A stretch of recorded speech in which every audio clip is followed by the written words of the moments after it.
Hello, ladies and gentlemen. Welcome to another episode of Explode Your Expert Biz Show. I'm here today with the one and only Riana Avis. How you doing, Riana? I'm doing great, thank you, Simone. Fantastic. I'm really excited about this interview. Today, we are going to talk about leadership and we are going to dive deep into this topic, which is so important for us as business owners because we are leading ourselves all the time, we are leading other people all the time. So I'm really excited to hear your thoughts, your advice, your inputs on this. But before we get started, how come did you got so passionate about leadership? Well, yes, sometimes it's quite a long story, but the short version of that is that somewhere in my life, I realized that if I wanted to live life according to my rules, according to what I wanted, and not just according to what somebody else was saying it ought to be like this, that, or the other, I'm going to have to take control. I'm going to have to step up. I'm going to have to lead myself. And I guess that's where my interest started. And then you start looking at, well, what are the other people? Who else do you look up to? Who else can you learn from that has that sort of attitude? And then you start growing and digging deeper and learning things which you can then, which helps you later on in your life and that you can pass on to your clients. And so when you at what point did you realize okay, leadership is going to be my field? Is there some is there a story or something that happened that got you to choose that field instead of another one? I think it was when I got involved with Nelson Mandela's story about how he led himself, if you like, and later on his party and the South African government.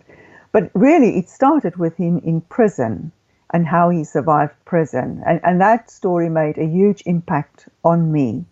And it was about him taking ownership of where he was and not letting everything else impact him. You know, he was the captain of his soul. Um, he was taking control there, and that's what we kind of have to do. And when I look at his story, at the influence he had as you know, in the field of forgiveness, in the field Yeah. of leadership, in the field of politics, we can just learn so much from him. So I guess I use him as a model, and that's where it really, really started. And to even pinpoint that story even better is we were taken to on a trip in South Africa. We were taken Because to the you're original from South Africa. I am originally from South Yeah. Africa, yes. So we were taken to a trip to the prison from which he was released, which at the time was called the Victor Verster prison and is now called the Klein Drakenstein Correctional Facility or something like that. And there was a monument outside of Nelson Mandela, and the way it was put together, every piece was there was meaning to every piece.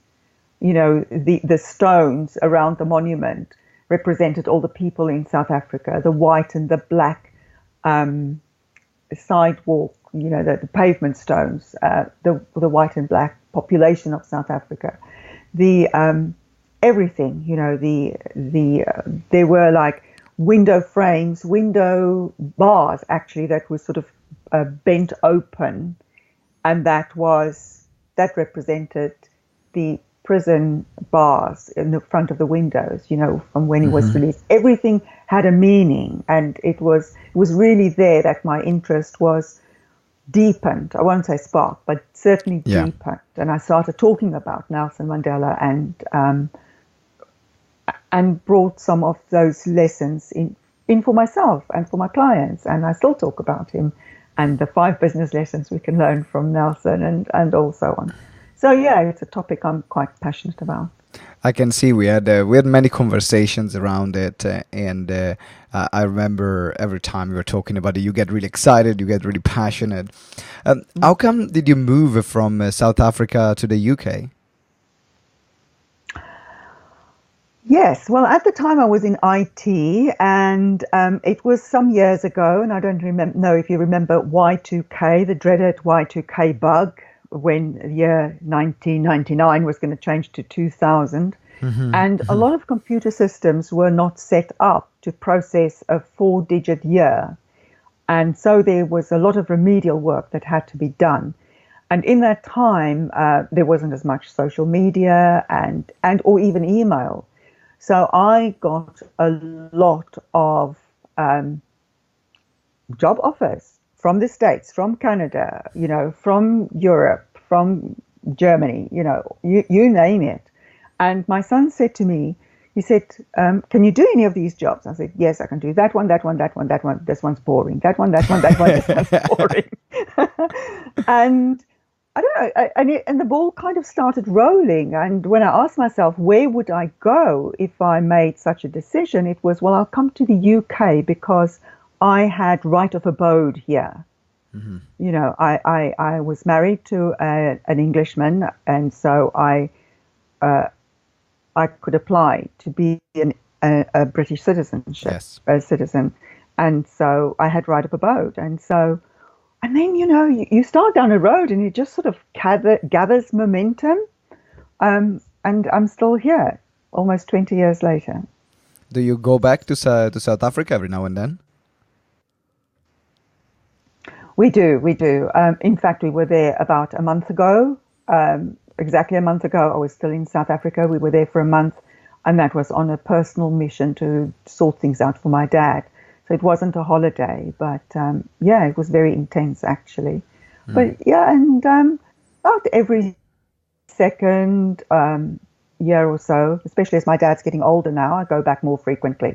In fact, I see him more now that I live in the UK than when I lived in Johannesburg. He's in the Western Cape.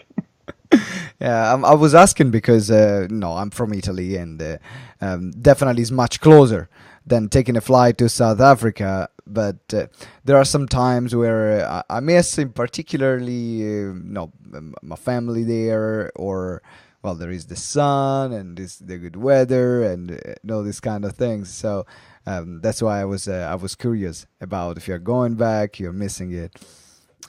So now let's talk about leadership. Now let's go dive deep into leadership, because there are some really important lessons, some fundamentals in this topic. And one of the things that when we were discussing before, you mentioned was clarity.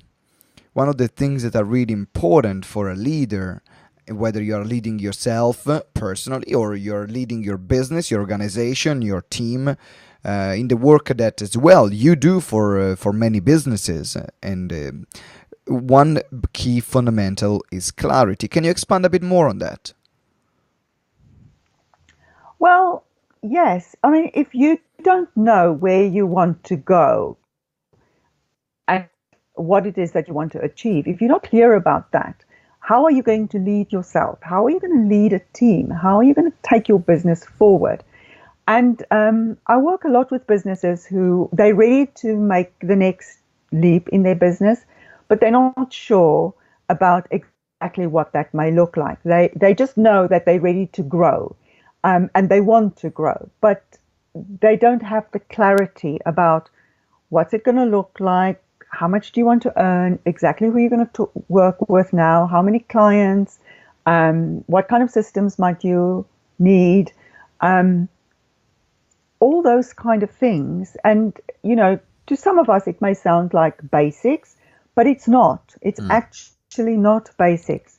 And especially when you start employing people, and you're not clear about things like what's important to you, what values do you represent, what values do you want your business to represent, and now you need somebody to work for you, and you just employ anybody off the street. It's a body who can do the work, and maybe that person can do the work, but actually they're not on, to use a hackneyed phrase, the same page as you.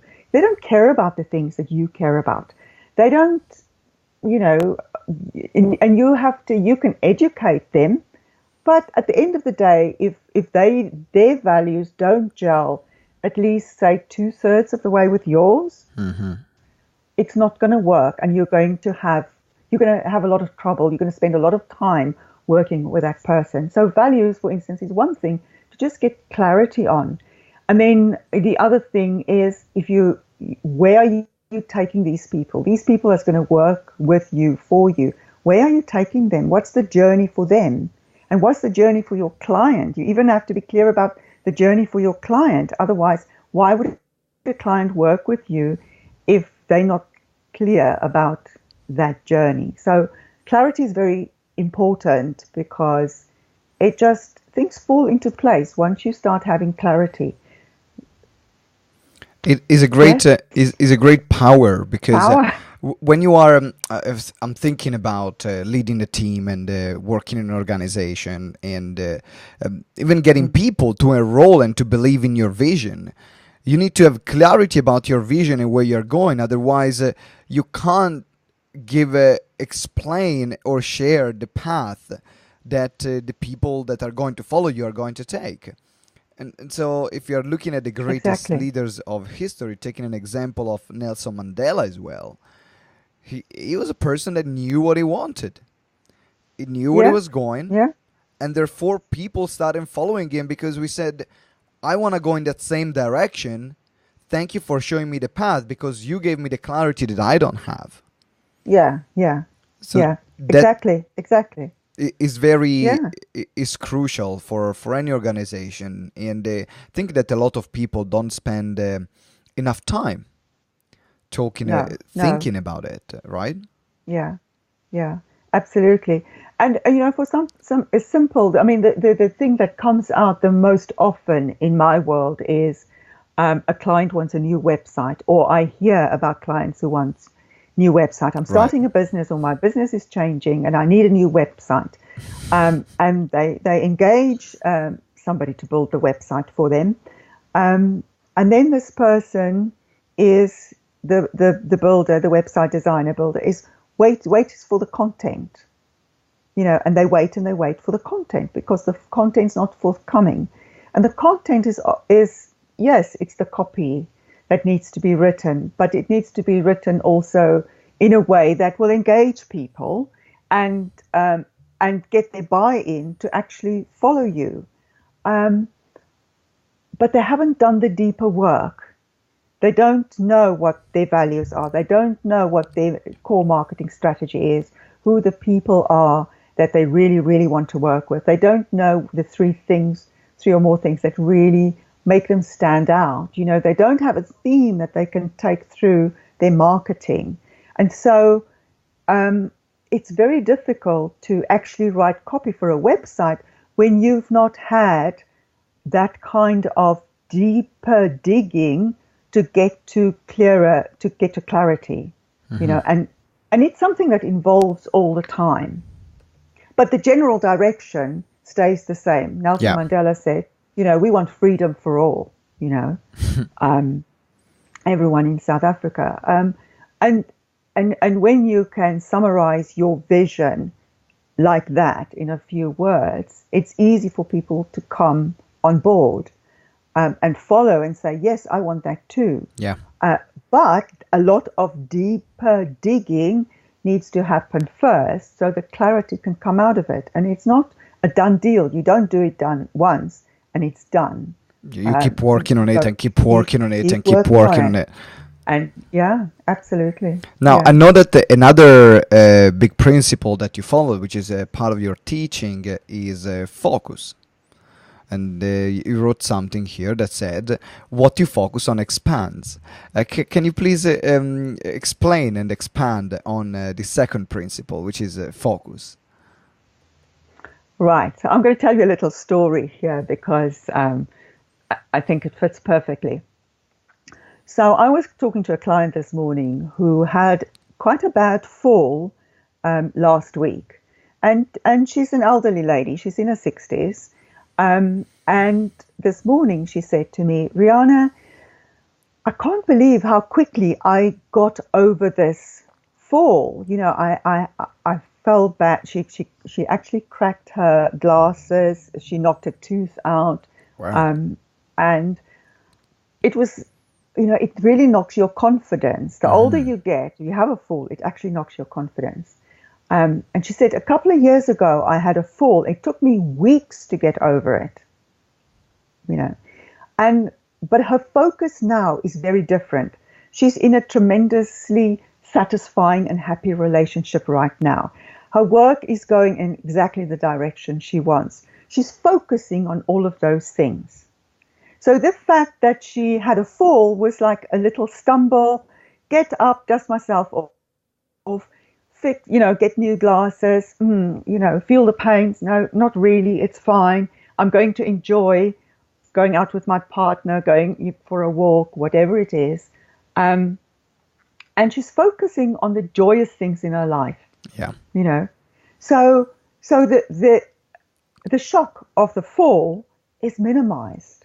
The previous time when she had a fall, it was, oh my gosh, I have this bad back pain. Now it's so much worse. Oh, I hurt my arm. It's so and it's just focus on where is it sore and how much is it hurting, and I must go and see a doctor, and I can't see the doctor soon enough. And so what you focus on literally expands. You focus on the bad things, more bad stuff happens. You focus on the good things, and more good things happen. So how can we apply this? So how can we apply this now as a leader? As a leader, focus on what your people do right. Focus on what you do right. Focus on what's going right in your business. Focus on, if something doesn't work, how can we make it better? How can we, what caused it? Dig deep. When I was in IT, we would dig for, what do they used to call it? Root cause analysis. Why did this thing happen in the first place? And so it's not a blame game. Once you go into a blame game mode, then you're focusing on the negative. Mm-hmm. So, don't blame the person when something goes wrong. What went right? In all of those things, I mean, Simone, you do a lot of public speaking, and things can go wrong. Maybe you forgot to say the most important quote or thing that you wanted to say. But the rest of the talk went well. But now, you go away and all you're focusing, oh, my talk was blah, blah, blah, because I forgot to say X, Y, Z. Yeah. So focus on the positive, focus on what really goes well. Address the negative by all means. You can't skip over it. Yeah, exactly. I want to ask you, so what are we going to do with the negative now? Find the learning. Where's the opportunity for learning? And maybe when you're a leader and you're in that position, now you have a difficult conversation. And those conversations are not easy to have. That's why they're called difficult conversations. So, maybe there's a learning opportunity for you then to go and, okay, how can I have this conversation with this person? How can I coach this person to perform better next time, not to make the same mistake? What processes can we put in place and work with that person? The other thing about leadership, and to me this is not leadership and it's not even management, it's not, you don't have to have all the answers. You work with the people to work out, how can we stop this from happening again? Mm-hmm. Because then you grow that person as well. And being a leader is about allowing other people to grow, giving them opportunities to grow. And then you grow. That person grows. Your business grows. When you just tell people, do this, do that, the other, where's the joy in the work that they can do? Where's the meaning in the work that they do? They don't bring their best selves to work then. So being a leader in your business also means making it meaningful for the people that work for you. It's very powerful what you said, in particular when you are talking about this focus, because you know, if you think about GTeX, we have expanded rapidly.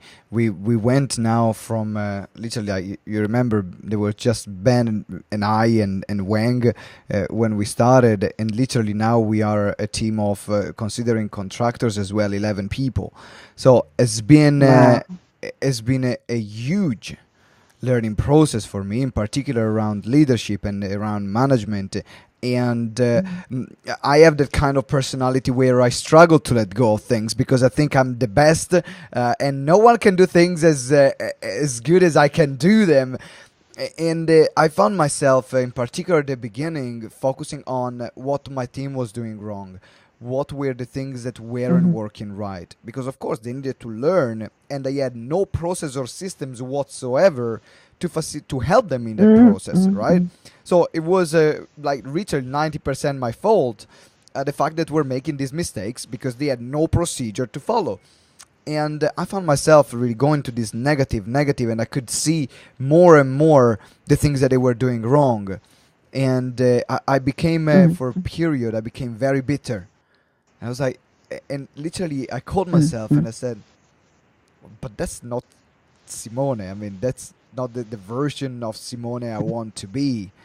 And I so I decided literally to switch the focus and to say, okay, what are the things that needs to be put in place? There are no systems, no processes.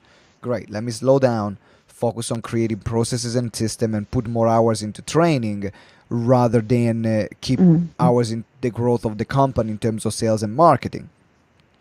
And suddenly things turned Mhm. around. Literally, things turned around Yeah, in few months, and I found myself not being bitter anymore, which wasn't who I wanted to be and who I wanted to show up for my team. yeah, yeah. Well done, Simone. I take my hat off to you. I mean, and you cannot grow a business without growing the leader of that business. And the business is only going to grow as much as the leader can grow. Mm.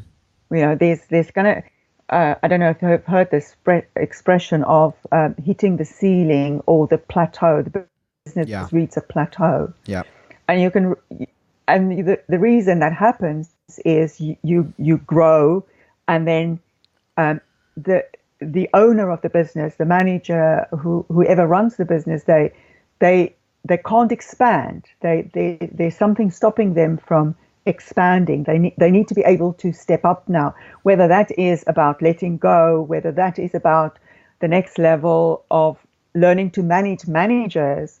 Um, you know, there's at some point there's going to something's going to happen in a growing business that's going to stop the business growing, and it normally comes down to some either the leader can't expand, somebody on your leadership team can't expand, somebody in on your team elsewhere is this is as far as they can grow. You know, this is as much growth as they can handle and yeah, cope with.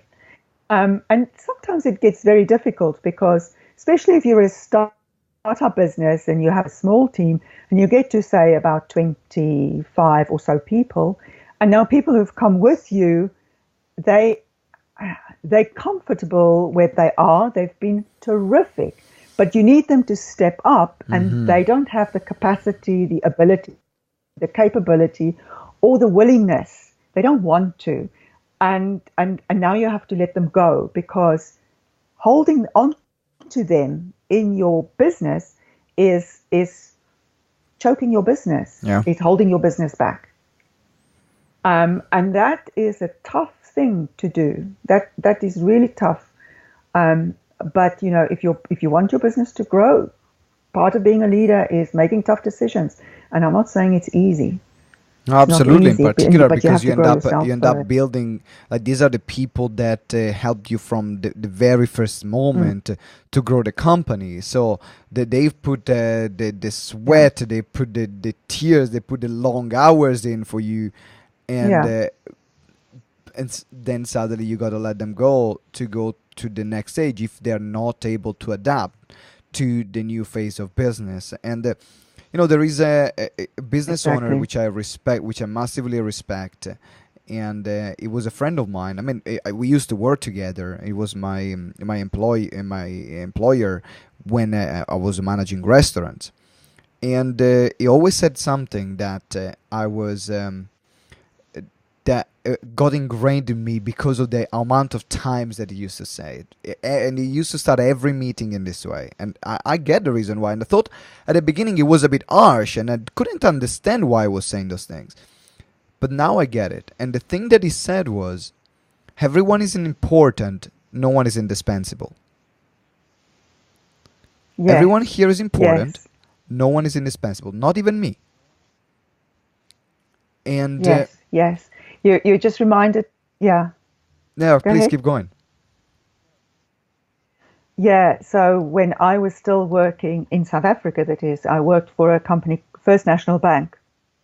They used to be Barclays before Barclays disinvested here many, many, many years ago. Anyway, I had a mentor there, became a good friend and so on. And we were talking about this very thing. And he said, just get a bucket of water and stick your hand in that. Now pull your hand out and see what happens. He says, you're indispensable, just like that. Everybody, we are all are indispensable, just like that. Because you think, oh, how is this department going to function when I'm not here? How's my business going to function when I'm not here? It's a little bit different when you're your own business, Hmm. when you own your business. Yeah. Because if you're not there, actually, that's something business owners need to take leadership on as well. And take ownership of the fact that they can't be. How do I want to say this? When you have to be there to run your business, when you are the kingpin in your business, then actually you don't have a valuable business. Hmm. And again, it starts with vision. Where do you want to go? And often business owners would be encouraged to, start with how you want to exit. What's going to happen with this business? Are you going to sell it? At what point might you sell it? And then you start putting things in place to make yourself so that you're not the kingpin, so that everything doesn't Yeah. revolve around you. We're talking maybe bigger businesses now, some businesses like mine. I am the business. It's not a business that I can sell on, but certainly, I think GTeX, you and Ben, you're the faces of GTeX. I'm not sure that GTeX could be sold as a business as it is. Is really interesting because we were thinking we actually spent the beginning of the year Mm, to the last quarter of last financial year in the beginning of actually January, and we spent an afternoon talking about our exit strategy mm, because mm, it's true, this industry, when you are a speaker, a coach, or a trainer, is very dependent on your personal brand, mm, and we have no plan at all to sell GTeX. But the way we are growing GTeX is in a way that can be sold. And the mhm, reason why is this because one day Ben and I are going to leave. I mean, mm. we have a limited lifespan. I mean, I don't know. Immortality has not been invented yet, so I hope it's gonna be invented within my lifetime. But if not, then one day I'm gonna die. And Mm, the question is, do I want the business to die with me? And the answer was no. So uh, there is a big emphasis on our personal brand because that's how people in our industry buy. Like your clients mm, will buy Rihanna. mm, mm, My clients buy Simone and buy Ben. However, there are intellectual properties, structures, model, patents that can be put in place to then make this business more valuable. And in fact, we had to look at this. We have Ben's father, Jeff, which is now our non-executive director, which is mainly looking at how then can we expand and make it more about the team rather than us, because I know that if I keep working in the business, I'm going to be the biggest bottleneck. And it took me a while to mm, realize mm, it, but now mm, mm. I got it. And so it is a bit of a catch-22 in our industry, because it's such an industry which is based on your face. Mm, mm, But if you think about also other organization, which are large organization like Millionaire Mind, for example, from T.R. Wecker.